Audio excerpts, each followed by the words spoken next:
नमस्कार, सत श्री अकाल, राम राम सा, खमाणी, वणक्कम, प्रणाम। आप सभी का ऑल्टरनेट मीडिया में फिर से स्वागत है। मैं आपकी होस्ट गायत्री देवी। हमारे साथ जुड़े हुए हैं अभिजीत अय्यर मित्रा जी।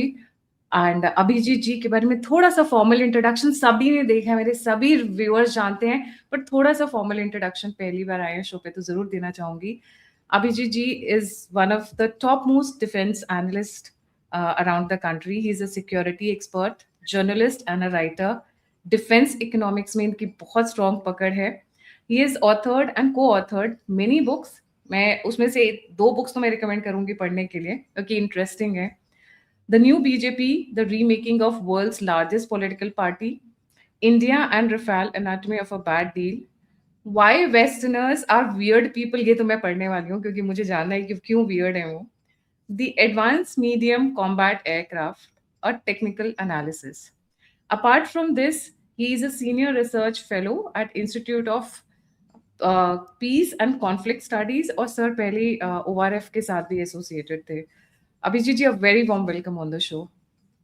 Thank you so much. And just one thing, some of these are papers, they're not full books.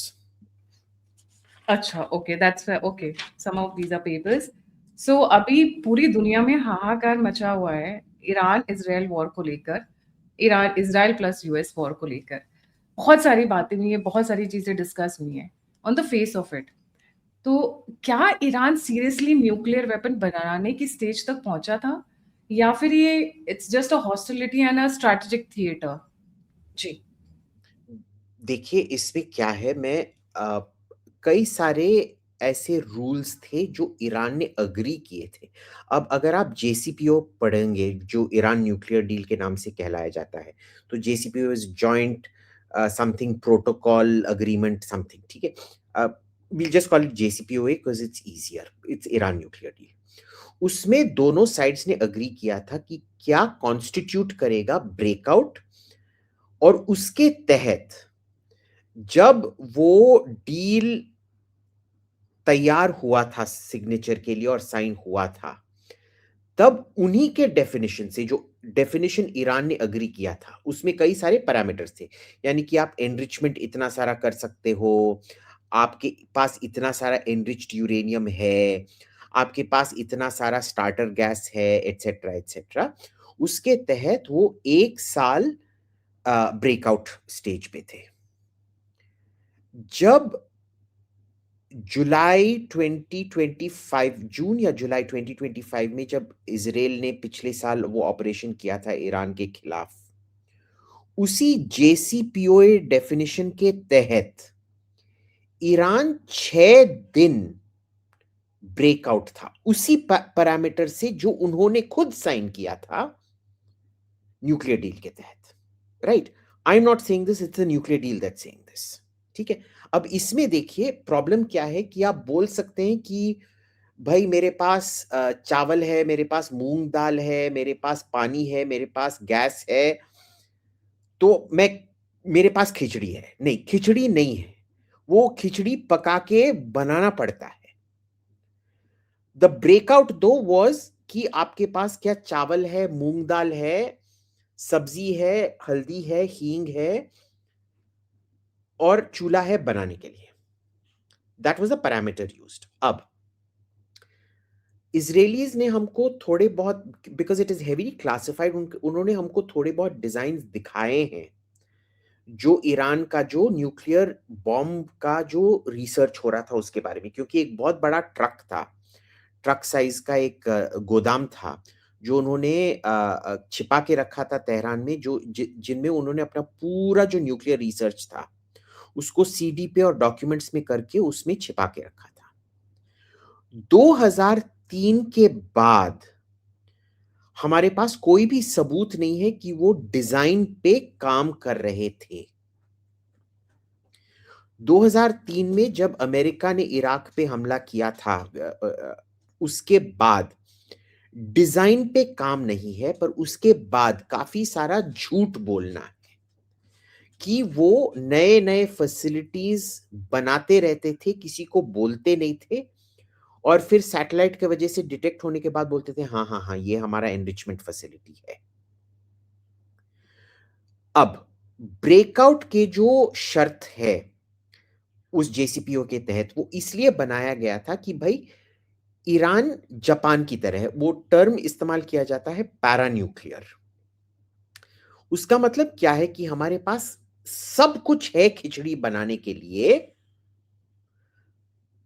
बस अब खिचड़ी बनाना बाकी है। ना where they able to make it और not, don't know, but this is like Japan. लोग बोलते हैं कि जापान में एक एक महीने के अंदर अगर वो अपना दिमाग लगाएं, वो एक न्यूक्लियर बॉम्ब बना पाएंगे। और उनके पास नो पब्लिकली डिक्लेयर्ड उनका जो प्लूटोनियम स्टॉक है, 120 बम बनाने के लिए प्लूटोनियम है उनके पास। 1 महीने के अंदर? एक महीने के अंदर एक बॉम्ब तो बना लेंगे। See it's a design process. तो कई सारे टाइप के बॉम्ब होते हैं, वो कौन सा बॉम्ब बनाएंगे हमको पता नहीं है। देखिए, बॉम्ब वैसे न्यूक्लियर बॉम्ब बनाना इतना मुश्किल नहीं है। ये ना 80 साल पुराना टेक्नोलॉजी है, ठीक है। It is not that difficult. हमको बेसिक बॉम्ब जो होता है उसमें क्या होता है कि आपको वेपन्स ग्रेड यूरेनियम का परफेक्टली स्फेरिकल बॉल बनाना पड़ता है, एकदम स्फेरिकल, बिल्कुल प्रिसाइज होना चाहिए। और उसके बाहर, जैसे आपने फुटबॉल को देखा है ना, ऑक्टागन ऑक्टागन शेप का होता है वो, उस टाइप का आपने एक्सप्लोजिव डालना है, वो भी एकदम प्रिसाइज। उसमें प्रिसीजन की सब चीज है कि वो जब एक्सप्लोड करता है, वो उस प्लूटोनियम या यूरेनियम को खुद अपने पे कोलैप्स करके वो फिशन रिएक्शन प्रोड्यूस करता है। This is the most basic. इसका फिजिक्स सभी को पता है, पर उसको स्टेबल बनाना, यानी कि वो टेबल से गिर गया तो बॉम्ब फूट जाएगा, ऐसे तो बॉम्ब नहीं होता है ना। उसको बहुत स्टेबल, वो डिलीवरी की भी बात होती है। आपने खिचड़ी बना दिया, पर आपके पास चम्मच नहीं है, आपके पास बोल नहीं है, आपके पास प्लेट नहीं है, क्या लोग सब प्रेशर कुकर के अंदर हाथ डाल के गर्मा गर्म, हाथ जल जाएगा ना फिर। तो उसकी तरह, so it is also making it stable, it is making it secure, it is making it in a way कि जब आप डिलीवर करते हैं, क्योंकि मिसाइल पे जब आप लगाते हैं, उसका जो एग्जिट स्पीड होता है, जी फोर्स बहुत ज्यादा होता है। जब री एंट्री होता है, हीट बहुत ज्यादा होता है, और वो जी फोर्सेस बहुत ज्यादा होते हैं। It is horrific G. It is like 9, 11, 12 G when you're going into space, क्योंकि बहुत जल्दी एक्सेलरेशन हो जाता है ना।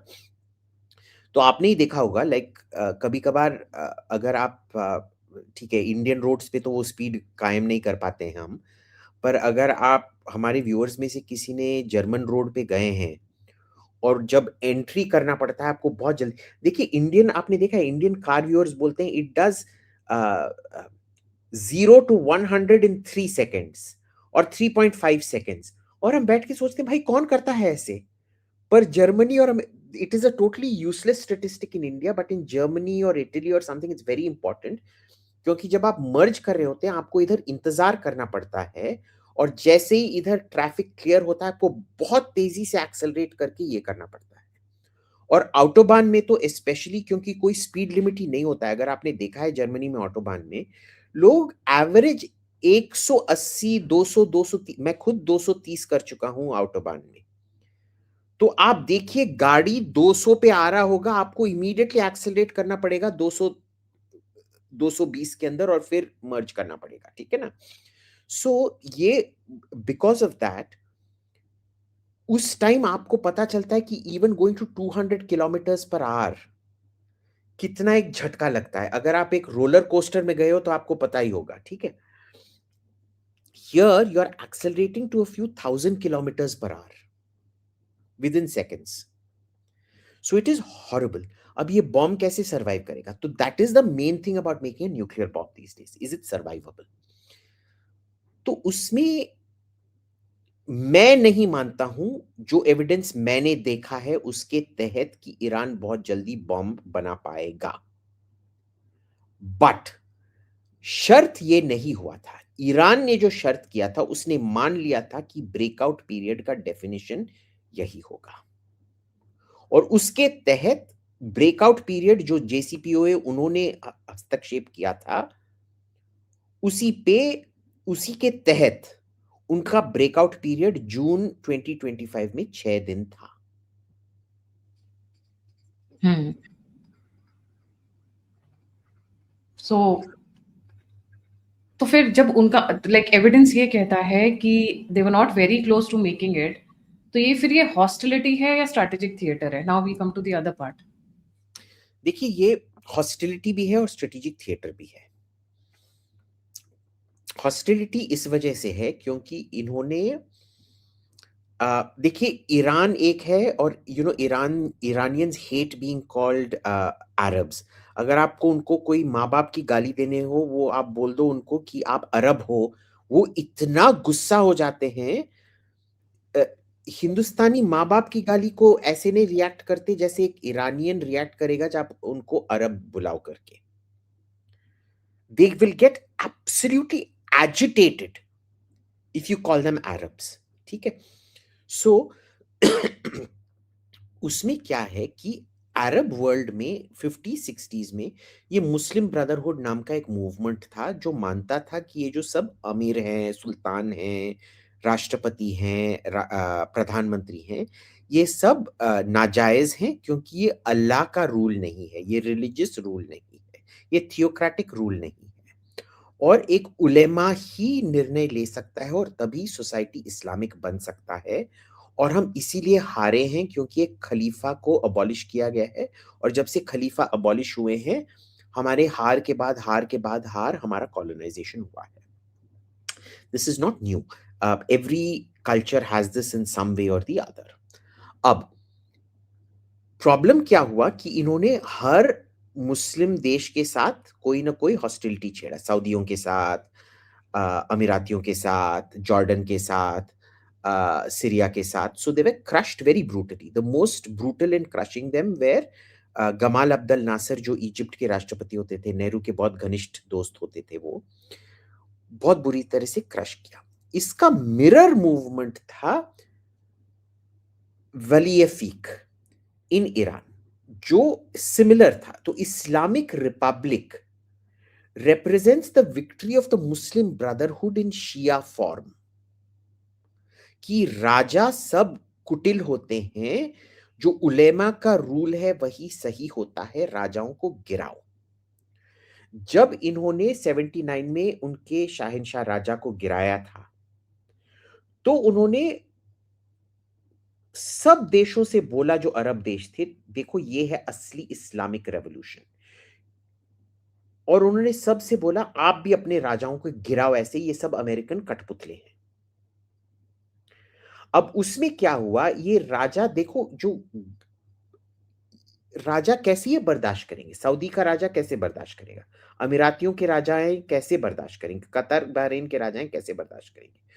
तो उन्होंने कोई पॉलिटिकल टूल ढूंढना था कि भाई ये तो he is using religion against us. अब देखिए, इन जो राजाओं का जो लेजिटिमेसी है वो ये है कि हम बहुत अच्छे मुसलमान हैं, हम अल्लाह की बात मानते हैं, हम कुरान की बात मानते हैं, इसीलिए हम पे हमको तुम्हारा राजा होने का हक है।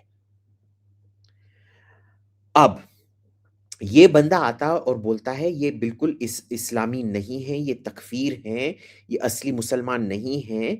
वही राज इस्लामिक होता है जिसमें उलेमा राज करती है, इन सबको पीट पीट के मार मार के हटाओ। Now you're using Islam against an Islamic king, very dangerous, right? So how do they come back? They say, देख भाई, ये असली मुसलमान नहीं है, ये शिया है। And that is how Shia Sunni split comes about again.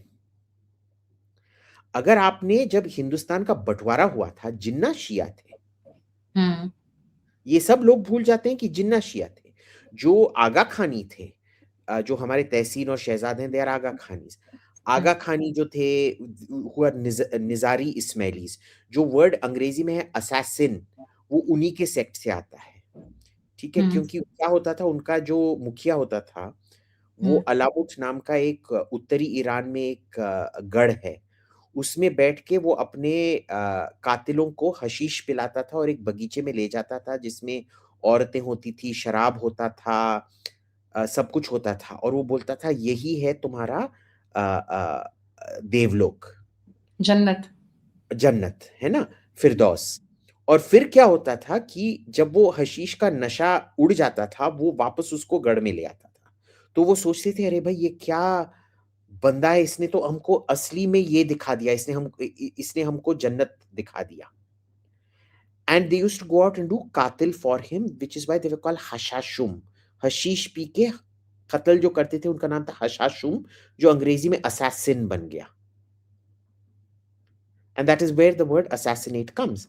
So you have Shias like Aga Khanis, Nizari Ismailis.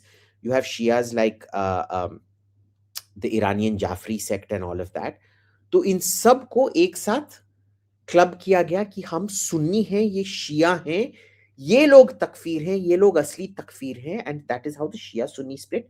और ये हमारे लिए बिल्कुल सही टाइम पे हुआ, क्योंकि फिर जो 1989 में कश्मीर में जो जिहाद शुरू हुआ, उसमें शियाओं ने भाग ही नहीं लिया। तो एक किस्म से वो जो आयतुल्लाह खोमेनी ने किया था ईरान में, वो ईरान के लिए शायद अच्छा नहीं था, पर हिंदुस्तान के लिए तो वो बहुत ही अच्छा था। बहुत अच्छा था। बहुत, इसीलिए मैं रोज आयतुल्लाह खोमेनी की दुआ करता हूँ, और मैं हमेशा दुआ करता हूँ कि ये जो शिया सुन्नी स्प्लिट है ये बरकरार रहे। और जब भी मैं सुन्नी को मिलता हूँ, मैं शिया के बारे में बात करता हूँ, जब भी मैं शिया को मिलता हूँ, सुन्नी के बारे में बात करता हूँ।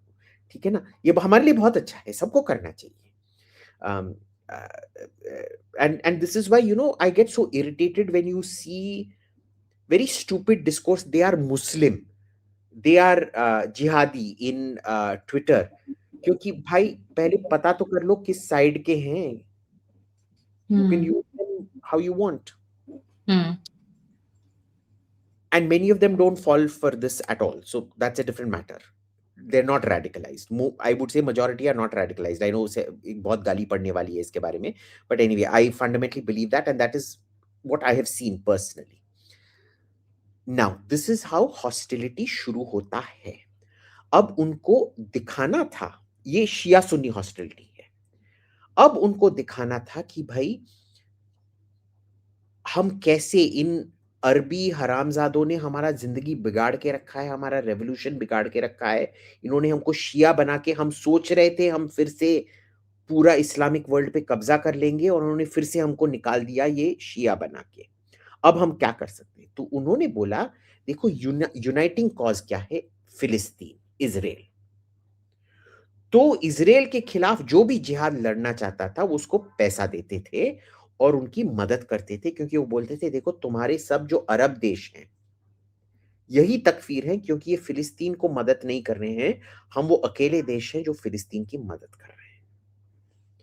तो ये एक किस्म से कंपटीशन था, इट वाज नॉट हॉस्टिलिटी, पर हॉस्टिलिटी बन गया, पर कंपटीशन की वजह से हॉस्टिलिटी बना।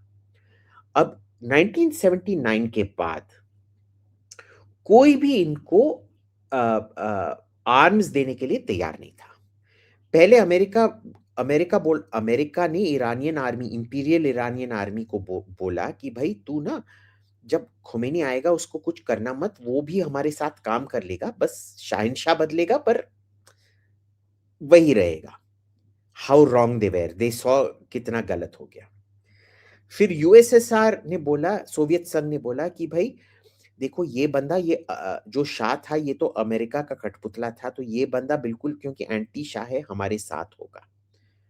क्या हुआ कि उन्होंने 79 में अफगानिस्तान का इन्वेजन किया था, उसमें खमेनी ने बोल दिया कि रूस हमारा अमेरिका से भी बड़ा दुश्मन है। तो गई भैंस पानी में, तो अमेरिका को भी एलिनेट कर दिया आपने, रूस को भी एलिनेट, उस टाइम सोवियत संघ था, उसको भी एलिनेट कर दिया था। अरब देशों को आपने बोला है कि आप सब नाजायज हो, क्योंकि आप असली इस्लामी नहीं हो, हम ही असली इस्लामी हैं, तो उनको भी आपने एलिनेट कर दिया है। ठीक है, तो उत्तर में आपने एलिनेट कर दिया है, पश्चिम में आपने एलिनेट कर दिया है, दक्षिण में आपने एलिनेट कर दिया है। फिर क्योंकि आपने अरबों को सब बोला है कि आप इस्लामी नहीं हो, तो पैलेस्टाइन, टिल 1986 जब वो इजराइल को गाली दे रहे थे, इजराइल तब भी ईरान को वेपन सप्लाई कर रहा था, वो ईरान कॉन्ट्रा डील। पर इजराइल को गाली दे दे के इजराइल को भी फिर दुश्मन बना दिया। ठीक है, लास्ट देश जो था चीन, पूर्वी देश, वो क्या कर रहा था, दोनों, उस टाइम ईरान इराक वॉर चल रहा था, तो ईरान को भी वो एंटी शिप मिसाइल सप्लाई कर रहा था, इराक को भी एंटी शिप मिसाइल सप्लाई कर रहा था। और कोई भी ईरान लड़ो, हम हथियार देते रहेंगे दोनों को, दुकान चलती ये रहेगी। आपने तो देखा ही होगा, अफ्रीका में यही चाइनीज स्ट्रैटेजी है, they don't care as long as they are making money, ठीक है। हम्म, उनका माँ नहीं है, बाप नहीं है, बस पैसा ही सब कुछ है। तो इसमें क्या हुआ कि ईरानियन ने बोला, अब देखो चीन आखिरी देश है जो तुमको कोई भी विस्फोटक पदार्थ सप्लाई कर रहा है। उन्होंने बोला, अरे तुम तो इराक को भी दे रहे हो, हम तुम्हारे से वेपन्स नहीं लेंगे। Now, you isolate yourself within the space of 7 years, you isolate yourself completely. Her supplier से, हर ट्रेड पार्टनर से आप सबको दुश्मन बनाओ, वो किसकी गलती है? वो खुद आपकी गलती है। और इसमें क्या हुआ कि they essentially lost that war for all effects and it was technically, अगर आप देखेंगे, वो स्टेलमेट था, पर पॉलिटिकली बहुत बड़ी हार थी। उसमें आयतुल्ला खुमैनी, खामेनेई ने, जो अभी मरे थे, ओरिजिनल खुमैनी ने आके बोला था कि देखो, I am drinking from the poisoned chalice, वो जो जिसमें मेरे को पता है इस प्याले में जहर है, पर फिर भी मैं, वो जब ट्रीटी साइन करना था इराक के साथ, उन्हें बोला मैं ये जहर का प्याला पी रहा हूं। और उसके बाद उन्होंने एक भी पब्लिक स्पीच नहीं दिया। 2 साल बाद वो, 2 या 1 साल बाद वो मर गए। वो जख्म उनको टॉलरेट नहीं हुआ। अब इसका नतीजा क्या था? जो इंटरनेशनल आइसोलेशन ईरान ने खुद अपना कर रखा था, उसके वजह से उनका जो कन्वेंशनल आर्मी था, शाह के टाइम पे इजराइल नहीं, सऊदी अरेबिया नहीं, एमिरेट्स नहीं, सबसे ताकतवर देश मिडिल ईस्ट में ईरान था, ठीक है। सबसे आधुनिक जो हथियार थे वो ईरान के पास था। इजराइल के पास भी नहीं था, ईरान के पास था, ठीक है, ईरान के पास था। और जब उन पे इतना सारा सैंक्शंस लगा उनके खुद के गलतियों के वजह से, उनका आर्मी एकदम कन्वेंशनल नहीं रहा, उनको सब कन्वेंशनल बनना पड़ा। और आप देखेंगे हिंदुस्तान, पाकिस्तान, पाकिस्तान ने बहुत बार कन्वेंशनली हमसे कश्मीर लेने का ट्राई किया। 47, 48, फिर 65 में, फिर 71 में, कोई भी, फिर कारगिल में भी 1999 में, 92। कभी भी उसने काम नहीं किया। तो उन्होंने क्या किया? उन्होंने फिर टेररिज्म अपना दिया। तो हाइब्रिड वॉरफेयर। जब आप फौज के साथ कुछ कर नहीं पाते हैं, फिर आप आतंक के साथ खिलवाड़ करना शुरू करते हैं। पर जब आप आतंक के साथ अब देखिए, अगर आप एक लेवल लेंगे, ये मेरा शक्ल को लेवल ले लीजिए, पीछे मेरी कन्वीनियंटली एक लाइन है, ये है फौज टू फौज लड़ाई का स्पेक्ट्रम। पर जब आप आतंक, इसीलिए इसको सब कन्वेंशनल कहा जाता है, तो आतंक का स्पेक्ट्रम लेंगे और इस बंदे का फौज आपसे सुपीरियर है, तो आतंक का बदला फौज लेता है। तो आपको अगर ये रोकना है, तो आपको फिर परमाणु हथियार चाहिए जो इसके ऊपर होता है। तो फौज को काउंटर करने के लिए आपको आतंक की जरूरत होती है, पर आतंक की रक्षा करने के लिए आपको परमाणु हथियार की जरूरत होती है। Which is why all terrorist states at some point of time require nuclear weapons. क्योंकि कन्वेंशनल फौज मेंटेन करना बहुत ही कीमती होता है और आप आइसोलेट होके वो मेंटेन नहीं कर पाते हैं, ठीक है। That is the main reason. So ये एक किस्म से, जैसे आपने बोला, हॉस्टिलिटी भी है, पर एक जरूरती चीज भी है। दे पर गलती खुद की है। किसने बोला आपको कि दुश्मन बनाते रहो, बनाते रहो, बनाते रहो? दोस्त बिल्कुल भी मत बनाओ। They are caught in a situation entirely of their own making. Yup. अगर क्योंकि सारा डर, एज एज मैं, I am a very naive geo political learner, मैं ऐसे रखूंगी। अगर ईरान के पास न्यूक्लियर वेपन आ जाता है, इसको बैकग्राउंड में रखते हैं, ईरान और पाकिस्तान कितने क्लोज हैं? हाउ क्लोज आते हैं? um, निकाह हलाला की तरह है, सच में निकाह हलाला की तरह है। जी। थोड़ा सा हम इलैबोरेट कर दें please. I don't think I need to elaborate on nikah halala, but जब उनको एक दूसरे की जरूरत होती है तब निकाह हो जाता है। तब निकाह हो जाता है। जब जरूरत नहीं पड़ता है, 1-2 घंटे के अंदर ही तलाक तलाक तलाक हो जाता है। लोग बलूचिस्तान और वो काफी कॉमन पॉइंट्स जो है। लोग शायद भूल गए हैं कि पिछले साल ही इन दोनों ने एक दूसरे पे ड्रोन बैलिस्टिक मिसाइल हमला किया था, काफी जबरदस्त हमला किया था एक दूसरे पे। और आज सडनली भाई बहन है, भाई छोड़ दो। लोग ये भी भूल गए हैं कि जब तालिबान 1 था, नॉट तालिबान 2, तालिबान 2 तो बहुत, मैं मानता हूं, सेक्युलर प्रोग्रेसिव फेमिनिस्ट सरकार है। इनफैक्ट मैं तो उनको मैं तो तालिबान को नेहरूवियंस विद गन्स मानता हूं, जैसे अरुंधति रॉय ने नक्सलाइट्स को डिस्क्राइब किया था। I believe the Taliban are Nehruvians with guns and their Gandhians with guns. But आप जानते नहीं होंगे, पर तालिबान एक्चुअली में बहुत सेक्युलर है और बहुत फेमिनिस्ट भी है। बट इसमें क्या है कि I am being sarcastic, so don't look shocked, but anyway, that is my story and I am sticking to it, ठीक है। बट तालिबान 1 जब था 1998 से लेके आई थिंक 2001 2002 तक, इनका बहुत घमासान प्रॉक्सी वॉर चल रहा था ईरान और अफगानिस्तान के बीच में, ईरान और पाकिस्तान के बीच में in Afghanistan. People have forgotten that. इनका हमेशा से बॉर्डर टेंशन रहा है। ईरान डिप्लोमैटिकली हमेशा से हिंदुस्तान के साथ ज्यादा कंफर्टेबल रहा है देन पाकिस्तान से। And the reason is that Pakistan is a Sunni state. जो उधर शियाओं के जो हत्या होते हैं, शियाओं पे जो अत्याचार होते हैं। अभी मुनीर का स्टेटमेंट भी तो था, हाँ, निकल जाओ यहाँ से। so it is quite like I said, it's a nikah halala arrangement. So keeping, अगर now coming back to the जो इससे पहले वाला क्वेश्चन था, अगर ईरान के पास न्यूक्लियर वेपन आ जाते हैं और Pakistan is already a nuclear state, ये भारत के लिए क्या रिस्क्स क्रिएट कर देगा and what can be the worst in this triangle? देखिए, अब क्या होता है इसमें ना कि रिस्क प्रिडिक्ट करना बहुत इम्पॉसिबल है, क्योंकि टेक्निकली अभी अ, ईरान हमारे लिए अ, ईरान हमारे लिए एक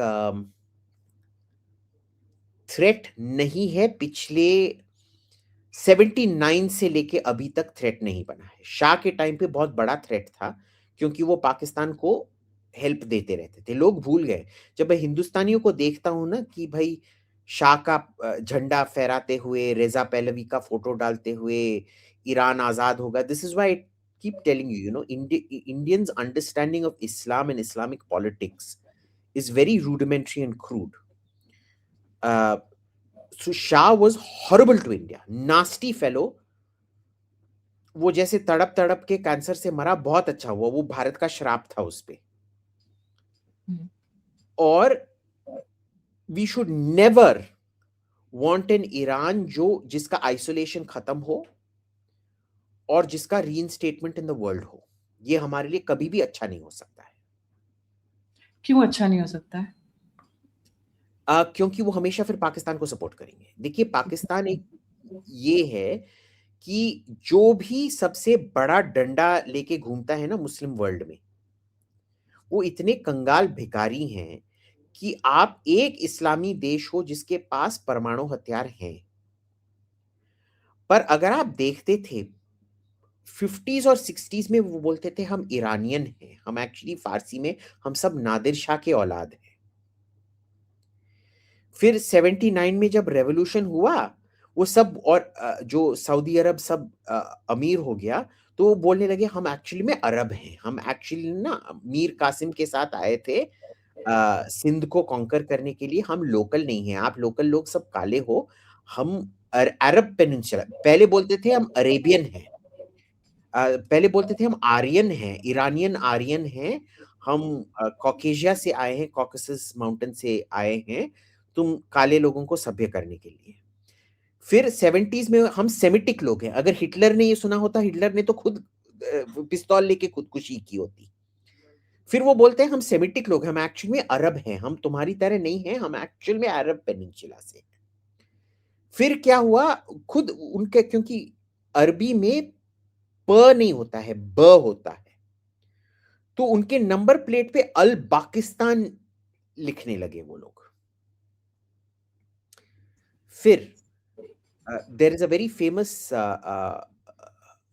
शमशान घाट नहीं, क्या वो कब्रिस्तान इन मेक्का कॉल्ड द जन्नत अल बाकी।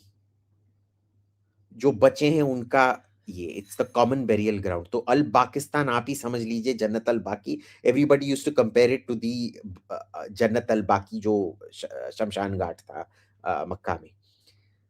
फिर क्या हुआ कि जब तुर्की बड़ा होने लगा एर्दोगान के नीचे, हम सब तुर्क हैं, हम सब एर्तुगरुल के वारिस हैं। उनका एक सीरियल भी बहुत पॉपुलर हुआ था, अगर आपको वही वही एर्तुगरुल। है ना, वहां हाँ, से सब कनेक्ट कर रहे थे। हाँ।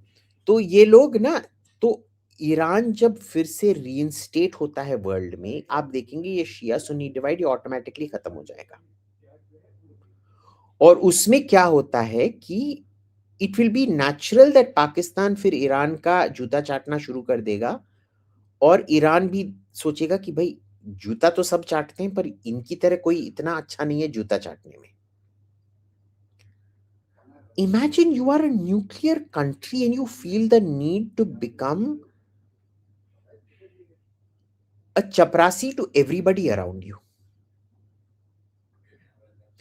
आप जो पीपीपी है, पाकिस्तान पीपल्स पार्टी, भुट्टो लोगों का पार्टी, उसमें you will see the literature talking about Zulfikar Ali Bhutto दुनिया के दूसरे सबसे बड़े, पहला कभी नहीं, दूसरे सबसे बड़े रेवोल्यूशनरी थे माओ से तुंग के बाद।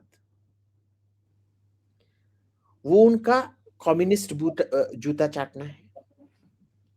फिर वो इजराइल से जाके बोलेंगे कि you go check out Pakistan defence forum, उसमें बोलते रहते हैं कि अगर एशिया में सेकंड एयरफोर्स है, एशिया में पहला एयरफोर्स है इजरायली एयरफोर्स, दूसरा एयरफोर्स तो पाकिस्तान एयरफोर्स ही होगा। और इजरायली एयरफोर्स एक्चुअल में पाकिस्तान एयरफोर्स से बहुत इंस्पिरेशन लेता है। यूएस को भूल गए बीच में, इसराइल के साथ चले गए अब। एशिया एशिया में अच्छा, एशिया में, ओके ओके। जब वो आप मुसलमानियत की बात करोगे, वो बोलेंगे देखिए सऊदी सबसे ऑब्जर्वेंट है, उसके बाद हम ही सबसे अच्छे सुन्नी। द कंफ्यूज्ड आइडेंटिटी, या फिर उसके It's पीछे लग always, जाना जो they are उभरता हो। mentally, they are always chaprasi, they are always number two, except to India. India को दिखाना है हम नंबर वन है। आप समझ रहे हो ना? Right. So coming to the next question, अगर ये जैसे आप बोल रहे हो कि ईरान जितना कॉन्फ्लिक्ट में रहेगा उतना ही अच्छा रहेगा, दोनों इकट्ठे हो जाएंगे तो ये भारत की तरफ एक साथ मुड़ जाएंगे, क्योंकि चपरासी जूता साफ कर करके इधर ही ये मुड़ेगा। शायद ना हो, बट क्या आपको वो रिस्क लेना है? Not at all. Not at all. और अभी के लिए जो स्टेटस को अच्छा है, आप क्यों इतना बड़ा रिस्क लेके उसको बदलना चाहते हैं? And right. Specially the context, Abhijit ji, दो दो न्यूज में आपकी तरफ लेकर आना चाहूंगी, बिकॉज दैट इज वाई से कि भारत के लिए फायदेमंद सिचुएशन है ये अभी ओवरऑल सबका देखते हुए। एक तो Hamas is going to Pakistan in big numbers. अब वो चाहे इसराइल से बचने के लिए जा रहे हो या फिर अनदर सेट ऑफ ट्रेनिंग के लिए जा रहे हो, वहां पे वहां जाके पूरियां तो नहीं तलने वाले, obviously they will do what they have been doing. पहला। दूसरा, पाकिस्तान रॉथस्चाइल्ड के कदमों में गिर गया है, द वर्ल्ड्स बैंकर्स, राइट। तो इन कंडीशंस को ध्यान में रखते हुए भी थोड़ा सा लगता है कि अगर ये दोनों इकट्ठे आ जाते हैं, they both are nuclear, it might not be a good news for Bharat. जी। It's not, it is never going to be good. देखिए हमारा ये है, हमने कभी ये zero sum game neighbourhood diplomacy नहीं खेला है। हमको ये है कि सब एक साथ ग्रो करें, वही अच्छा रहता है। द प्रॉब्लम इज, आप ऐसे सोच सकते हैं, पर इसका मतलब ये नहीं कि वो भी ऐसे सोचे। Now, do you really want to go down the path कि एक देश जिसका कोर्स आप प्रिडिक्ट नहीं कर सकते हो, जिनका आपके साथ इंटरडिपेंडेंस ना के बराबर है, उसको न्यूक्लियर वेपन्स मिले? Answer is no. और ईरान में मैंने देखा है, actually the kind of racism, I have never faced racism anywhere except in Iran. To be fair, it is not in your face racism, it is like, देखो आप बहुत मसाले खाते हो इसीलिए आप काले हो। The standard thing they ask you is why you so dark, is it because they not, उनके दिल में they're not being racist, they're actually being very sweet. It is not western style racism, a you blackie, a you brownie, no no no no, it's very innocent. पर वो मानते हैं कि हम इसीलिए काले होते हैं क्योंकि हम मसाला बहुत खाते हैं। It's a very common belief there, पता है आपको? तो वो और चाय नहीं पीते होंगे इसीलिए वो लोग गोरे हैं, क्योंकि ये भी मैंने सुना है कई लोगों से, चाय पी के लोग काले होते हैं, ये भी कहानी अच्छा, है। पर the English brought tea to the rest of the world ना, सो आई डोंट थिंक, वैसे अंग्रेज लोग तो अब सब पाकिस्तान बन गया है, तो मे बी इट्स ट्रू, वही चाय पी के पाकिस्तानी उधर चले गए। बट एक मैंने देखा है कि Iranians primary identifier of themselves is, हम गोरे हैं, इराक अफगानिस्तान पाकिस्तान काले हैं। It's a very clear identifier, they don't state it publicly but you see it. जब हमारा, जब वो आइसोलेट होते हैं तो आके बोलते हैं, ए देखो हिंदुस्तान ईरान भाई भाई, हमारा कितना कल्चरल रिश्ता था, हमारा कितना आर्किटेक्चरल पोएट्री फारसी का रिश्ता था, एटसेट्रा एटसेट्रा। जब उन पे सैंक्शंस लिफ्ट होते हैं, जैसे वो जेसीपीओ साइन करने के बाद वो 2-3 साल जब सैंक्शंस लिफ्ट हुए थे, it is incredible, they didn't want to talk about India, they didn't want to know कि हिंदुस्तानी लोग कौन हैं, हम तो गोरे हैं, हम तो we are living in France, we are living in Los Angeles. उनका एक बहुत क्यूट सा एक्सेंट होता है। हाँ, यही वाला एसेंट है, हाँ जी। We are not liking Islamic Republic. We are to, how you are knowing I'm Iranian? Everybody telling me you are French. ऐसे बोलते हैं और यही उनका उधर चलते रहता है। They genuinely believe you, they believe, जब वो पेरिस में स्पेशली आप देखोगे, they genuinely believe कि भाई I am French. It looks like the entire Islamic world runs from confused identity. Identity They've got, crisis है इन्हें। actually the people I find who do not have that confused identity are the Arabs. The Arabs में बहुत ज्यादा dignity होता है अपने खुद का, एक बहुत ज्यादा कल्चरल प्राइड होता है खुद का। आप देखेंगे जो अमीरात में एक जमाने में, बीच में थोड़ा ये था बिल्कुल, जब वो गरीब थे वो हिंदुस्तानियों को बहुत ये मानते थे, खास मेहमान मानते थे। जब 70s 80s में वो अमीर हुए, 90s तक वो हिंदुस्तानियों को, अबे तू कौन है, तू वो गरीब कैजुअली हाँ, कौन? गरीब भतीजा है जो हम देख नहीं सकते, हम गोरे लोगों के साथ मिक्स करना चाहते हैं, हम और गोरे एक साथ, तुम लोग काले लोग दूसरा। But you look at Dubai now, you look at Abu Dhabi now, Indians oh very good, Bangladeshi Pakistani passport get out. तभी ये सारे बोलते हैं हम इंडियंस हैं, बांग्लादेशी, पाकिस्तानी, नेपाली, श्रीलंकन, ये So you चारों say लोग I'm बोलते हैं। South Asian, they'll kick you out. But you say you are Indian, आपको बहुत मान सम्मान मिलेगा Dubai, Emirates, even in Saudi Arabia these days. Bahrain, yes, but not Pakistani और बांग्लादेशी। So ये भी अब एडजस्ट होने लगा है। The Arabs actually have a lot, they are very proud of being Arab और उनका कल्चरल आइडेंटिटी क्या है। Turks are very proud of being Turks. Egyptians are very very proud of being Egyptians. पर ये जो आप एक बहुत अजीब सा है कि वो बोलते रहते हैं कि हम एक सिविलाइजेशनल स्टेट हैं, पर मैंने कभी ईरान से ज्यादा जो गोरे लोगों का चापलूसी करना शायद बस हिंदुस्तान में है। हिंदुस्तान में तो कोई गोरा चपरासी जो हीथ्रो हीथ्रो में जो शौचालय साफ करते हैं, वो भी इधर आके प्रधानमंत्री बन सकते हैं। क्यों? क्योंकि मैं गोरे हूँ। जो लोग उनको इतना पसंद करेंगे because of the skin colour उसका। बस बिकॉज़ कोई गोरे हैं। अभिजीत जी, मुझे ऐसा लगता है it's not a civilisation anymore. Persian civilisation निपट गई, उसके बाद सुन्नीस आए ईरान में, फिर शिया आए, तो कहाँ रही civilisation? Exactly, so where is the civilisation? Where is the civilisation? ये मैं पूछते रहता हूँ जब मैं ईरान जाता हूँ, ये बोलते रहते हैं कि हम सिविलाइजेशनल स्टेट हैं।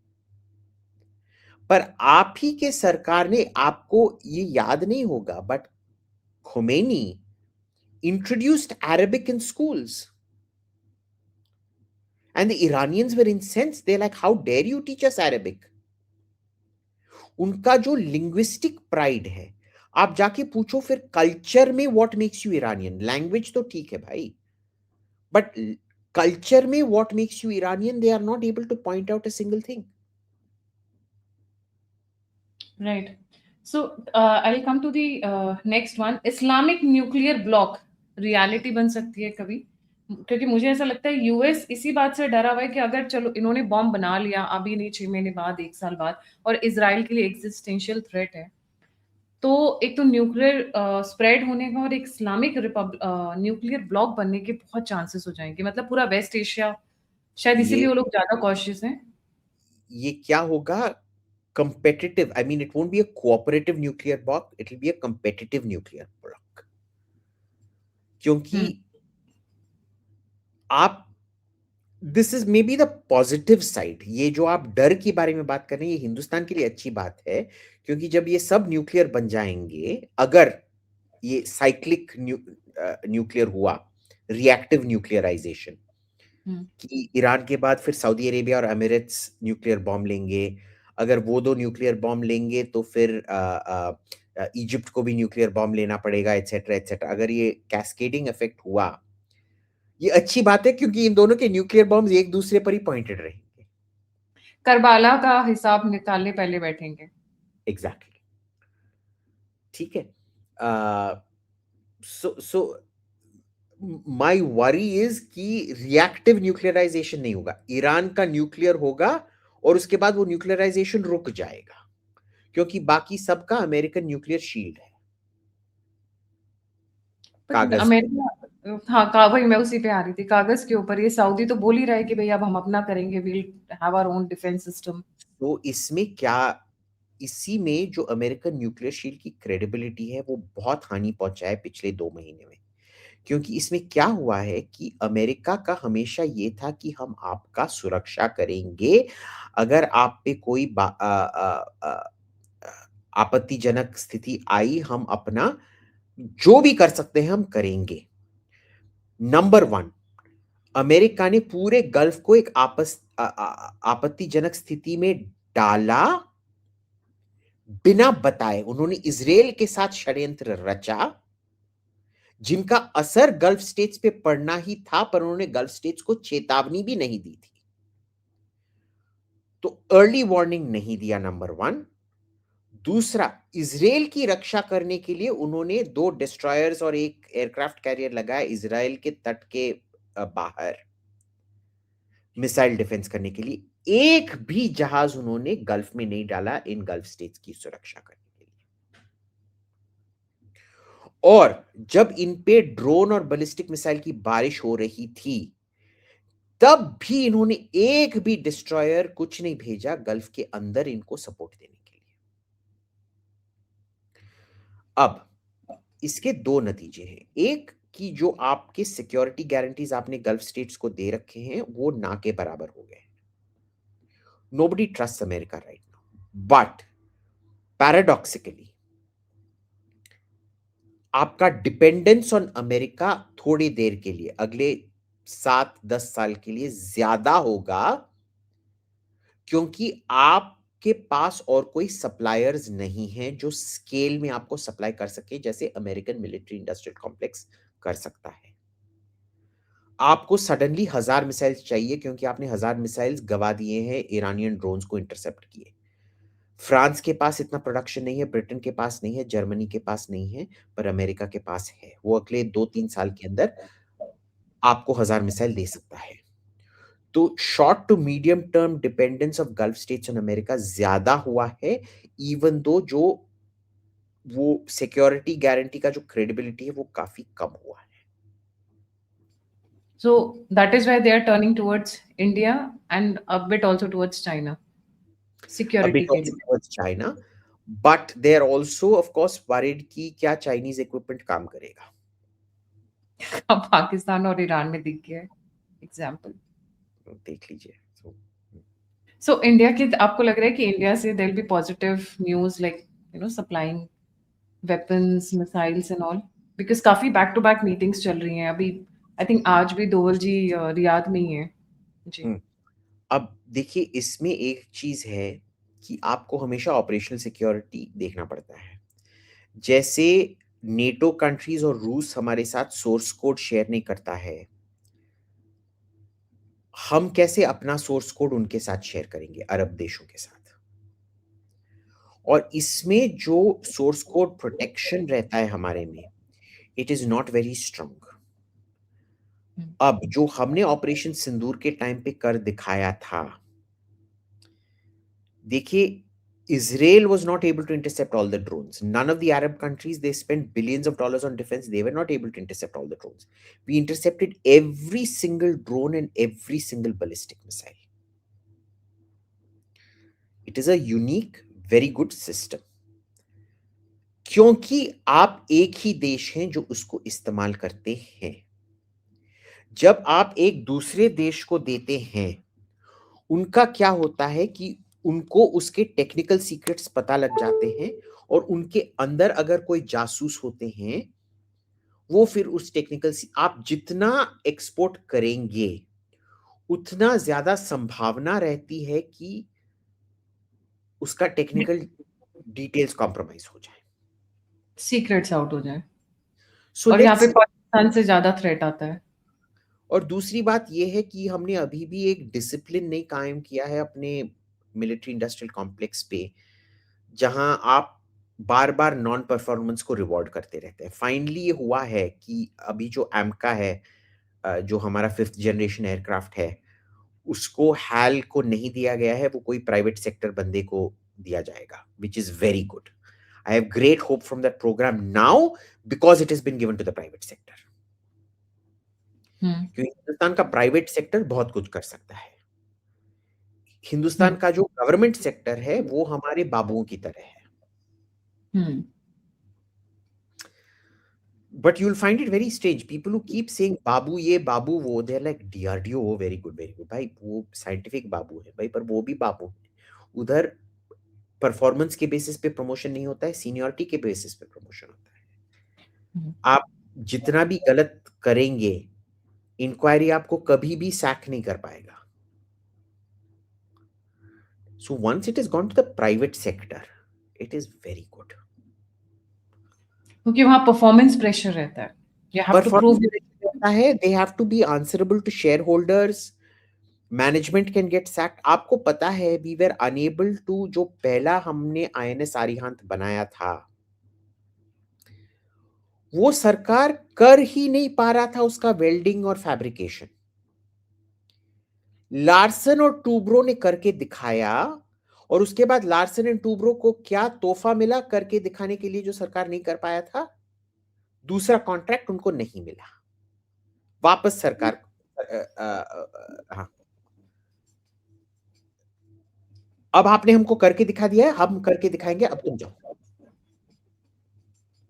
So even the private sector, हम एक we treat it like the stepchild. I think they should give more opportunities, क्योंकि प्राइवेट सेक्टर कंपटीशन के चक्कर में capabilities, skills, merit. Exactly. But they won't do it. Because देखिए जो defence secretary है, he is also in charge of defense production. He is in charge of acquisition and production. और उसमें जो production का जो उसका परफॉर्मेंस असेसमेंट रहता है, उसमें यह है कि पीएसयू डिफेंस सेक्टर ने कितना सेल्स किया है। तो इतना कॉन्फ्लिक्ट ऑफ इंटरेस्ट रहता है कि उसको एक साइड में टिक करवाने के लिए दूसरे साइड से इधर से ही खरीदो, बहुत घटिया सामान है पर इधर से ही खरीदो, जो भी आप बेचोगे आप खरीदेंगे। टमाटर है, सड़ा हुआ है, नो प्रॉब्लम, मेरे को सेल्स दिखाना है, मैं सड़ा हुआ टमाटर भी खरीद लूंगा तुमसे, उसको मैं बाहर फेंक दूंगा, पर खरीदूंगा तो फिर आपका ये सेल्स फिगर बढ़ेगा। Compromising the very critical aspects of the defense production, I would say. It और is, और you know, लोगों की कमी है कि एक ही बंदे को 50 जगह अपॉइंटमेंट दे दी है। You have so और many आप capable people. और आप समझते हैं कि एक यूपीएससी सिंगल एग्जाम पास इतना महाज्ञानी है कि जो लोग 10-15 साल के स्टडी में वो अब्सॉर्ब नहीं कर पाए हैं, ये बंदा 1 महीना डिफेंस मिनिस्ट्री पोस्ट होने के बाद सब चीज पे टिप्पणी देने के लिए कॉम्पिटेंट है। Congratulations to you. Congratulations to you. तभी शायद मोदी जी lateral entry भी कोशिश कर रहे हैं कर insert रहे थे। करने की। Have you noticed first term में 2014 में लैटरल एंट्री हुआ, उसके बाद कोई भी लैटरल एंट्री नहीं हुआ है। क्योंकि लॉबी इतनी स्ट्रांग है ना। लॉबी इतनी IPS स्ट्रांग है, और IPS जो भी वो चुने, उन्होंने जिसको भी चुना वो उन्हीं का चेला था, तो बोलते हैं जॉइंट सेक्रेटरी ने बोला तो ये सही होगा। जॉइंट सेक्रेटरी ने अगर बोला कि सूरज पश्चिम से सूर्योदय होता है, तो जॉइंट सेक्रेटरी सही है, सूरज गलत है। एक टाइम पे IAS IPS को कहा जाता था आयरन पिलर्स ऑफ इंडिया। अब तो मुझे ऐसा लग रहा है कि they have become the biggest road blocks. जो ब्रिटिश ट्रेंड थे और जो आईएएस ऑफिसर उस टाइम पे पैदा हुए थे जब अंग्रेज थे,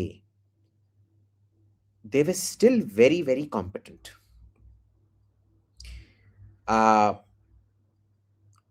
But the intake since the mid 70s, jab I think it was Huxer who came up with this concept of a committed bureaucracy. Committed bureaucracy matlab jo they are not committed to India, they're committed to the manifesto of the Congress party. Mussoorie को एक ideological training ground बनाया गया। तब से आप देख सकते हैं कि आईएएस का कैलिबर कितना ड्रॉप हुआ है। जैसे 50s और 60s में हिंदुस्तानियों को बर्मा से भगा दिया गया, उस टाइम हमारे सर्व कर रहे थे उधर Colin Gonsalves, he was ambassador but he was this thing. आप उनके केबल्स बैक टू इंडिया पढ़िए, they are so insightful. He's like, maybe we're going to get it wrong, but this is the assessment of the situation, this is what we need to, very cold, hard-headed, ruthless. आजकल आप बात करेंगे इनसे, they are like भाईचारा, वासुदैव कुटुंबकम, हम सब एक हैं, हिंदी चीनी भाई भाई, अमन की तमाशा। I mean, you saw what Nirupama Rao wrote in that what feminist foreign policy or whatever long tweet post, remember? I didn't expect that from her. She was actually a very good diplomat. It was shocking to me. She actually believes this, or maybe she wrote it even though she doesn't. She herself was extremely hard-headed. She was extremely hard-headed. I think she's signaling to a certain constituency, but anyway. Thank you so much Abhijit ji for joining. जाने से पहले सभी viewers से request है, अभिजीत जी का Twitter handle बहुत मजेदार है, मस्ट फॉलो, इसलिए क्योंकि सारी ब्रेकिंग न्यूज, बहुत सारी इनसाइट्स, बहुत सारा political and his history is marvellous, जैसा कि अभी आप सुनते ही आए हैं पूरा हम द क्रोनोलॉजिकल वे में जो उन्होंने ले डाउन किया। मस्ट फॉलो इस Twitter handle and don't forget to like, subscribe and share the alternate media. अगर आप ऑल्टरनेट मीडिया को कंट्रीब्यूट या सपोर्ट करना चाहते हैं तो दिए हुए नंबर और यूपीआई भी आप कर सकते हैं। आप मुझसे जुड़ना चाहते हैं, इन्फॉर्मेशन शेयर करना चाहते हैं तो सभी लिंक्स डिस्क्रिप्शन बॉक्स में है। इसी के साथ जय हिंद, जय श्री राम, हर हर महादेव।